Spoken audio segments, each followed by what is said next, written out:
This is a Niche Radio podcast.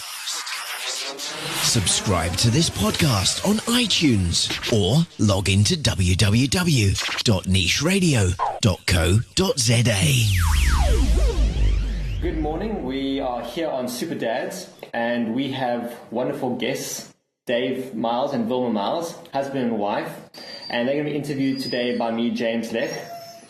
They have an organization and company called EMFSA, focusing on non-native electromagnetic fields and measuring them, surveying and giving advice to the public. I'm great fans of them because they take a much more objective approach to answering the public's concerns, to trying to give as much sincere assistance as possible, and they really, I sometimes think, give too much of themselves, but they, are much more mature now in life, and they just want to do the best based on their thinking in their hearts and what they feel is needed. And might need to disclose the different sounds we have because we've got Pebble, a puppy, running around, and she is still learning and being naughty and trying to interfere and get involved for attention. So we might have a few ups and downs and breaks, but it's just going to add more to the show. So, Dave and Wilma, please can you just tell us a bit about yourselves, tell us about your history and why you formed this organization partnership together. Wilma. Hi, morning, James. Well, my background basically, I was a medical technologist, microbiology, and I also have a high diploma in food technology. And I grew up in the Karoo, one of the best places in the world for any child to grow up in. I have fond memories of my childhood, playing for hours in the veld with nothing but wide spaces and nature, as it should be. My involvement with EMFSA started because of the many inquiries we received from people whose health were affected by electromagnetic radiation. There were so many cries for help that we decided to start a website in order to better assist the community. And then... Well, I'm from a technical background. Having started my life as a technician and moving on to ionizing radiation, which I worked in for about 40 years. And over the last 4 or 5 years, we've taken a very big interest in non-ionizing radiation, and we now provide services for people that need to know what their non-ionizing radiation environment actually is. So it's a fairly easy step to go from ionizing radiation over to non-ionizing radiation. So I think the key thing is here to point out is that you two are very technically and scientifically qualified in your learning and practice background. You're not a bunch of quacks or pseudoscientists trying to feel paranoid or create public speculation. And you want to approach things with a scientific methodology and trying to understand what are all the causes before you actually give advice to the public and private citizens. I think let's cover first off some of the key things is, what is EMF or non-native EMF and sort of the different types and how they can have a effect, because many persons would say, okay, a smart meter is different to a Wi-Fi router, or is different to a cell phone tower, or high voltage is a different kind of Wi-Fi. So what are actually all the different kinds in that? Give us a bit of a breakdown and say what is the same or not the same. Okay, well, we take our lead from the European 2016 document by the European Academy of Environmental Medicine, in which they have determined the biological effects of the various technologies and frequencies and pulse modulation technologies. For instance, just to give you an example, for your normal cell phone, they say that you're allowed 100 microwatts per meter squared, but that is your maximum for 4 hours a day usage. After that, there could be problems. But with Wi-Fi, they say only 10. So they consider Wi-Fi to be 10 times more biologically aggressive than the cell phone. So we take our lead from them, and that's how we go about our business. And we advise people based on the European document. That's the heart of it. But of course, the European document is only not for high frequency. It is actually for low frequencies as well, for electric and magnetic fields at household frequencies. And also then there's the high frequency transients. So what we ask people to do, especially if they take our hire kit, or what we do when we go to do a survey, is we look at all the electromagnetic frequencies in the house. And we advise on that, because many people are only concerned about the cell phone tower that they see down the road, and they're not looking inwards at their own products that they've actually...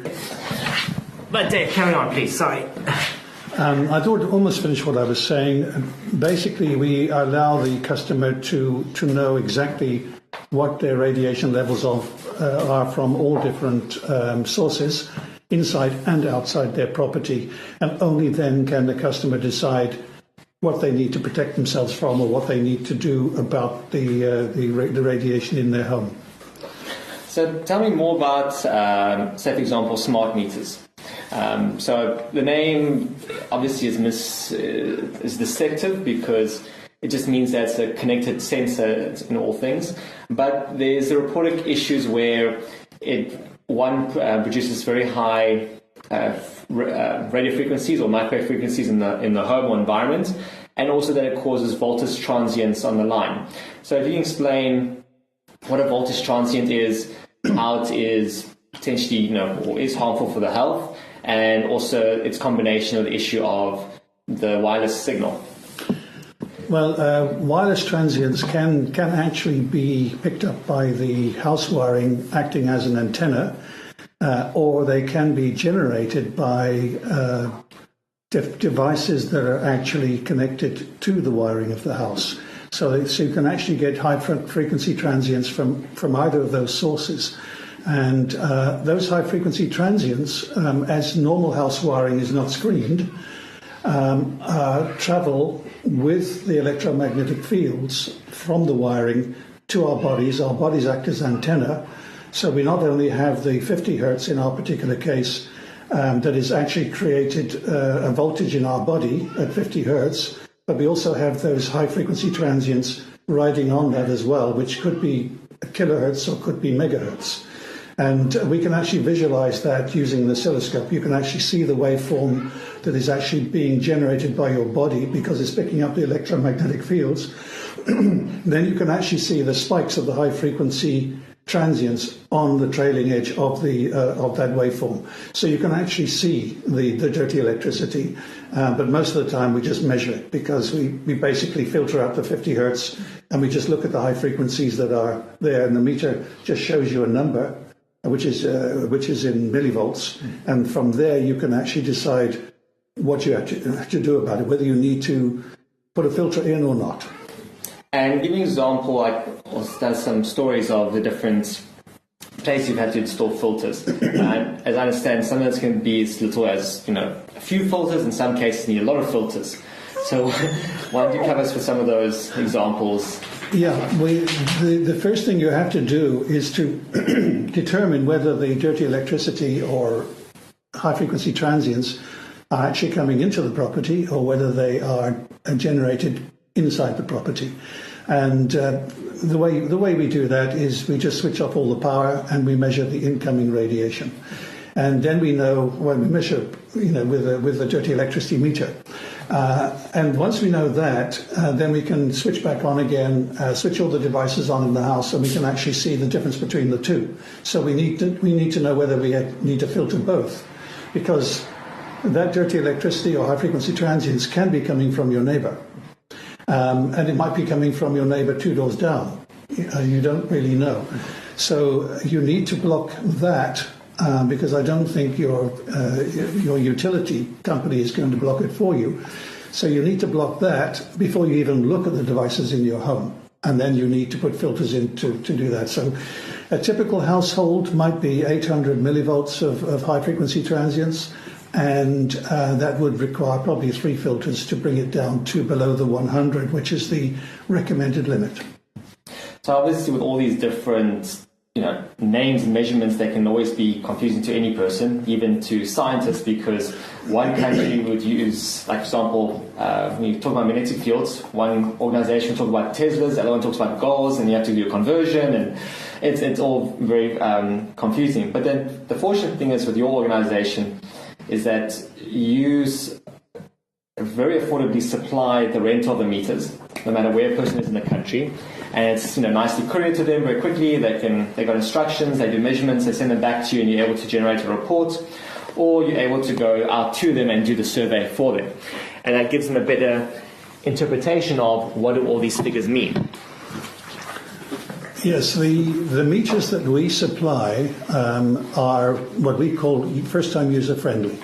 So a child can actually use them because it's just a matter of switching on and recording the reading that you're getting in the various situations. For instance, in a bedroom, we would need to know with the high-frequency meter what the radiation level is at the window, which is the most likely place to have the highest radiation incoming, and at the pillow, which is where your occupant is going to sleep. Once we have those two measurements, and we have measurements all around the house, we can actually determine quite a lot. So the customer basically switches on, looks at the meter, writes down what is happening on the meter, and the meters are color-coded LEDs. So it's not a matter of trying to figure out how many microwatts per meter squared or how many volts per meter. They just say, this is the number that I got, because there's numbers next to the diodes. Or they can actually say, this is the color of the diode that was on. And we can work out from that. So the kits are so user-friendly that even a child can use them. We actually have had at least 2 cases where children have done school experiments with them, and it's very, very easy. And that's the beauty of it. You don't have to be an expert to know your radiation, your total radiation in your house. You were telling me about a story where you were in Camps Bay, a hotel there, and it was involving a waiter, and every time he conducted an operation, it was stripping the DV board. So maybe you can tell us more about that story. Well, this was quite an unusual case. We got a phone call from the company that had supplied the small lift which takes the food up from the kitchen up to the restaurant area, called a dumb waiter. And when I got there, I met with the company that supplied the dumb waiter, and they showed me these distribution boards with what was circuit boards, which was actually had a burn mark across them. And so I measured the dirty electricity, the high-frequency transients, found them to be quite high, and I installed 3 filters, and which brought them down to a reasonable level, not down to the 100 millivolts that we would like, but down to a couple of hundred millivolts. And then all we could do was to wait and see whether another circuit board would be damaged. And we waited about a month, and then I made a phone call, and they said, no, it's working fine. We haven't had a problem since. So the only thing that I can take from that is that there was a high level of dirty electricity coming in through the distribution board. There was lifts in the building. There were all kinds of other electronics with other companies working there. And they also had their own equipment there which was causing dirty electricity, but at least 3 filters were able to make it such a difference that they no longer had to replace the printed circuit boards. By the time I got there, they'd already spent 10,000 rands on printed circuit boards replacing them, and to this day, which is now 6 months or 9 months later, there's been no further problems. And that's obviously what the transients can do to equipment, and we can only imagine more so how our bodies are much more sensitive and what it does to those. Wilma, maybe you can give us some more stuff, because Dave is like myself. We tend to be too technical in that, and then our spouses need to act as the interpreters and translators for the public, because we just sound like crazy cooks.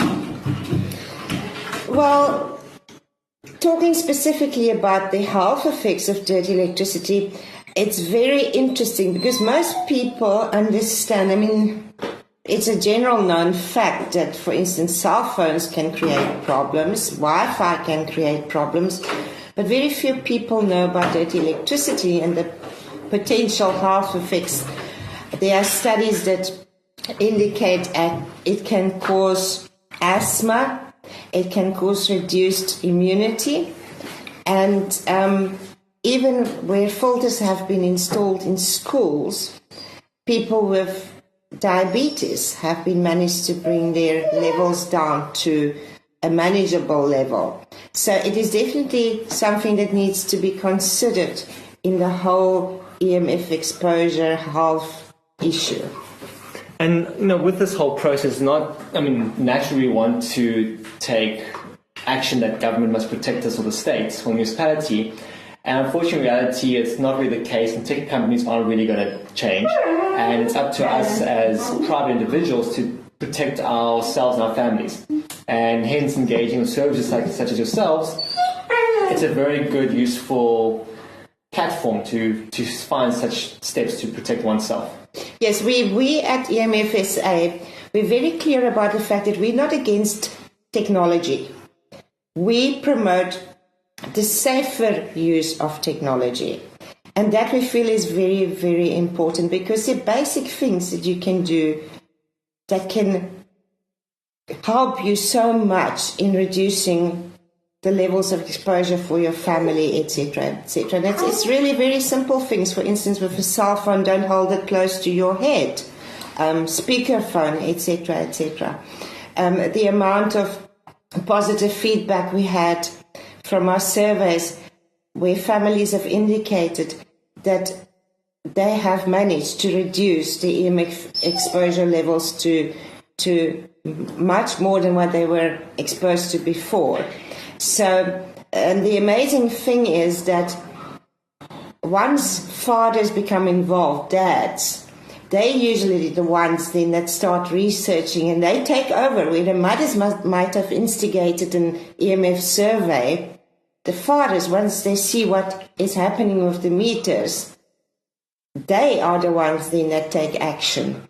And we have had numerous cases where, for instance, tiny babies, newborn babies, where people have contacted us and says, look, maybe can you help? Could this be an EMF issue? And then when they do an EMF survey, or we do an EMF survey for them, they discover, for instance, very high dirty electricity in the baby's bedroom. Or where there's been insomnia issues, simple things like switching the Wi-Fi off at night, immediately almost there is improvement and the whole family sleeps better. Also with cordless phones and migraines, numerous accounts where people have slept with the cordless phone right next to the bed. And they've been through medical tests, they've spent thousands, neurologists, MRI scans, simple thing, get rid of the cordless phone. So there are many, many things that one can do once you've had an EMF survey done and you know exactly what you are exposed to, the levels, the sources, etc., etc. It's like a whole new world opening up. And there's many different success stories. I mean, for example, with the children in the bedroom, there's stories where the baby was constantly crying, they thought maybe it was colic, wasn't sleeping more than half an hour, and then the mother turned off the Wi-Fi router and the baby was able to sleep for 3 hours, no problem. Or there's the issue where, also like with bedwetting, child has a bedwetting issue, tackling the EMF sources, and then the bedwetting stops. But like I said, it's not just, everyone thinks of EMF as it's different spectrums of high frequency or low frequency, because you even have the case of they would remove the Wi-Fi and they're not finding out why is my daughter still having these problems. And then they found, the refrigerator's on the other side of the wall where the child's headboard is. So that's why I said a survey is very important with that. And it's much more helpful to have an independent person come out, because I know make mistakes. And even being in the environment, you get caught up in things, you're not sure. And you look at it and you got a whole run around thinking, is it this or that? You come back to it, and once you got some fresh air, you try to do it again. And, the key thing is with this, that all of us, we're all failures of ourselves. And, it's through those failures that we actually generate the wisdom and insight of how to help others. So yes, that's why it's very helpful having an objective party such as yourself. And Dave, I'm sure you can even give us more. I'm just thinking of an experience we had in a house in Cape Town. The lady was concerned about the cell phone towers. It was a very large house. They had the Wi-Fi on the one side of the house, and the child's bedroom was virtually on the other side of the house. And we did the survey around all the different rooms, and then I could not measure anything from the child monitor. So I said, "There's no radiation coming from this. Is there a reason for that?" She said, "Oh, no, it's switched off." So she went and switched it on, and she came back, and the meter was in the red. And she said, "What have I done to my child?" Well, I couldn't answer because I didn't want to tell her what she'd done to her child. But I said, just try and move it away as far as you can, but still be able to observe the child. And then look for a wired system, so that you're not irradiating your child at all. But these are the sort of things that happen. People don't realize. They know that Wi-Fi produces radiation, but they don't realize how much radiation something like a child monitor can actually do. So virtually everywhere we go, there's something we can actually say, you can reduce your radiation by doing this or doing that. So that's an example of how we can help people just by looking around the place and measuring here and there and tell them what they should be doing. They don't always do that because very often the husband says to the wife, they can do anything they like, but leave my Wi-Fi alone. Okay? And we say to the wife, well, you need to put your Wi-Fi somewhere else, keep it away from the bedrooms or do this and do that. That's between you and your husband, In our operating instructions for the do-it-yourself EMF kits, we also include a very comprehensive questionnaire. And it's very interesting what comes forth from that. For instance, underfloor heating. If you get little toddlers, babies, crawling on those floors, they're going to be exposed to very high electric and magnetic fields. And it's something one doesn't automatically think of. Something else, for instance, is smartware, like a Fitbit. We measured one the other day and we were astonished because every now and then you would get this incredible spike on the RF meter. So also simple things like like an electric blanket. If you use one, switch it on to warm it up, then switch it off, unplug from the wall, and then get into bed. So we find the questionnaires are also assisting us and in giving the customer a better feedback on what is happening in their particular situation in their own home. Another issue, of course, is your car. What are you exposed to in your car? If your car has got wireless capabilities, if it's got Bluetooth, you're being exposed. And if your little baby is sitting in the back seat, even more so. I mean, we all know that you should avoid cell phone use in a car, but if you've got Bluetooth and wireless connectivity in your car, there is more exposure. So these are all things that need to be considered. You raised an interesting disclaimer where you said, even if you turn off the electric blanket, it must be unplugged from the wall. Yes. Why is that? I can tell you why. Yeah. Because there's no guarantee that that blanket has been wired with the correct polarity. And the switch is only on the one wire. Very often it's only on the one wire. It's not a double pole switch. So if you've got it on the wrong polarity and you're only switching the neutral wire, the grounded wire on and off, you've still got the live wire on every single loop of the heating element inside. So you are still being irradiated. So to play safe, we would recommend that warm it up. You can leave the blanket in there if you like, but you must unplug it from the wall to guarantee. Or you get an electrician to come in and say this is wired correctly. But if you don't, if you haven't been, it hasn't been confirmed that your electric blanket has been wired correctly, then I would unplug it from the wall every time. And sorry, James, but I just need to point out too that we always say switch the Wi-Fi off as much as possible, switch it off at night, etc., etc. But we must also remember that Wi-Fi is tricky. It has a capability and a sneaky talent for reactivating itself. So we always advise, try and purchase at least an Acousticom 2 meter, so you can keep an eye on your Wi-Fi and see that it hasn't reactivated itself. We had a very interesting case of a GP who thought that he had switched his Wi-Fi off, but it turned out not to be the case. What was happening there was that he was switching it off at the unit on his desk, and he'd been told by the supply company that that was sufficient to switch it off completely. But when I measured there, he was only switching it down about 50%. So he, as a medical professional, spent 2 years with the Wi-Fi at 50% on his desk, and he didn't even realize it until he started getting symptoms. And I walked straight up there. He said, "It's switched off." I said, "No, it's not." And I showed him that it was not switched off. And from that moment, he started switching off on the wall. But he spent 2 years being irradiated from less than a meter away by a Wi-Fi which was working at half power. So the key thing is here, it comes back down to EMF hygiene. And EMF hygiene is like any other hygiene.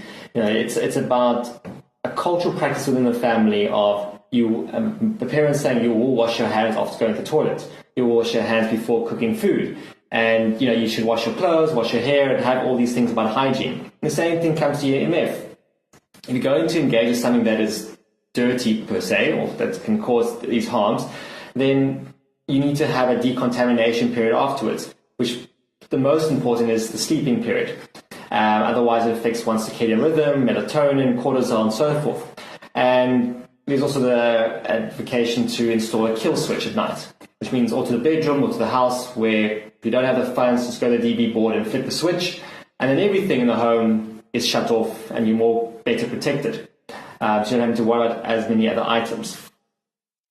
Yeah, I can add to that that the National Environmental Management Act actually cites non-ionizing radiation as a pollutant.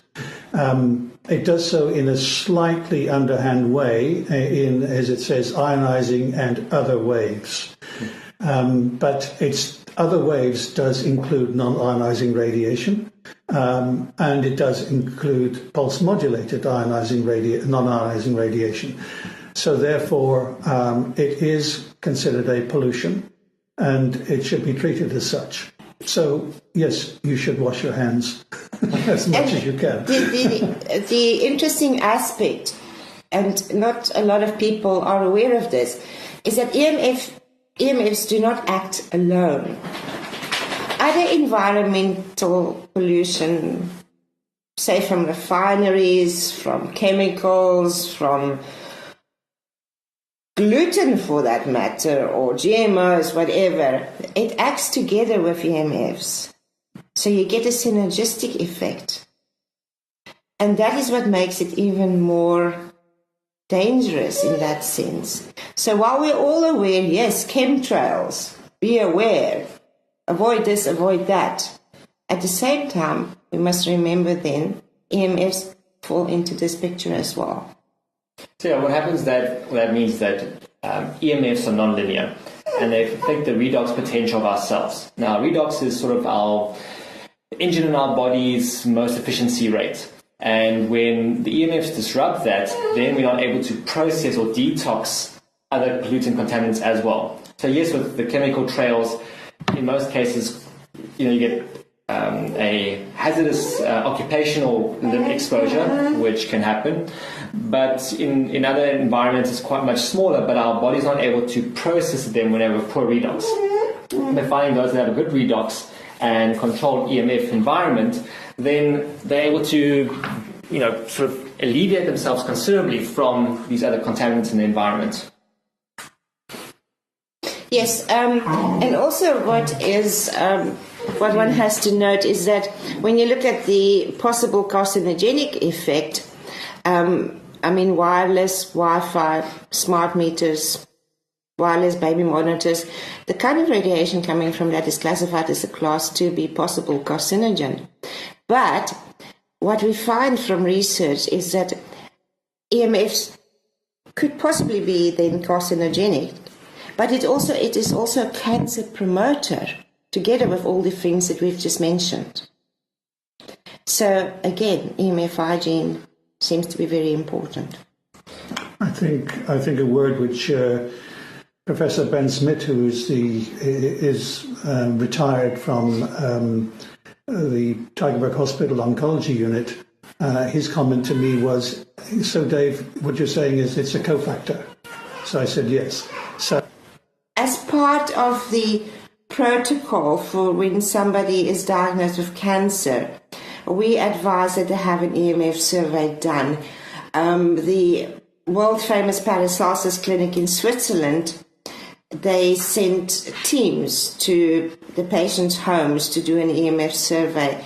So as much as when a person is diagnosed with cancer, we look at supplements and we look at a healthier lifestyle, etc., etc. An EMF survey should be one of the first steps as well, just to give the patient that extra chance of the body to heal properly. And we try and do as many EMF surveys for free for people with cancer, and we sincerely hope that it contributes a little bit.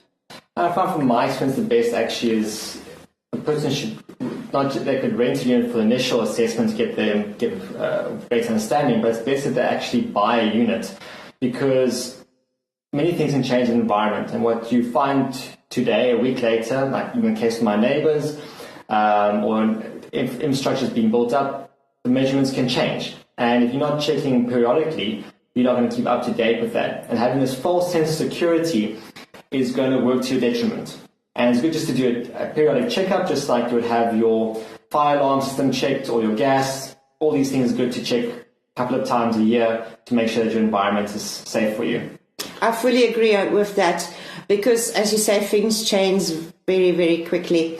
And now, of course, with 5G, which will probably be rolled out in 2 years' time properly, things will definitely be changing quite a lot.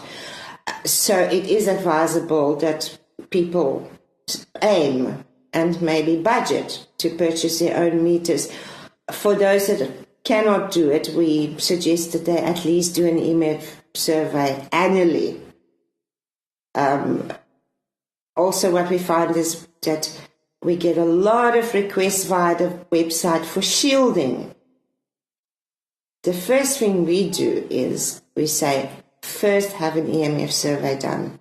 Other websites operate differently. They will sell their products and the client doesn't have a clue of what they're doing, which is actually dangerous in the end. So we advise, before you even consider shielding, do an EMF survey, see what is necessary, even if you even have to shield, and then measure again afterwards. And we believe that that is the proper protocol to follow. It's also, the customers actually enjoy that, because they see the meters, they learn how to use the meters, they get a general understanding about the whole EMF topic, and in the end the cost is less for the customer. Yeah, the thing about the high frequency meter that we use is that you can also determine the type of radiation that is actually being measured. For instance, if you're measuring 50% cell tower and 50% Wi-Fi, you can hear clearly that the sound levels are the same for the tack-tack-tack of the Wi-Fi and the high-pitched whistle of the cell phone tower. So you can get a very good indication. I've got two sources of radiation. They're both equal, and one is Wi-Fi and one is cell phone tower. Or you could say I've got two sources, one is cell phone tower and one is cordless phone, because the cordless phone is a continuous buzz. So you can determine the approximate percentages of the radiation that you're actually measuring, as well as the total radiation level that you are actually being exposed to. No, I think that's covered a lot, and I think we're going a lot of time into it, and The best is also for people, listeners, to get in contact with you via website, emfsa.co.za. It will be a link on this podcast as well. And Dave and Wilma, thank you so much for being here today and sharing your expertise and your passion and what you do a great service to the public. And we look forward to having you on the show in the future with updates and new interesting stories. And we appreciate your sincerity on helping everyone. Well, thank you for inviting us. Thank you, James. For more, visit www.nicheradio.co.za.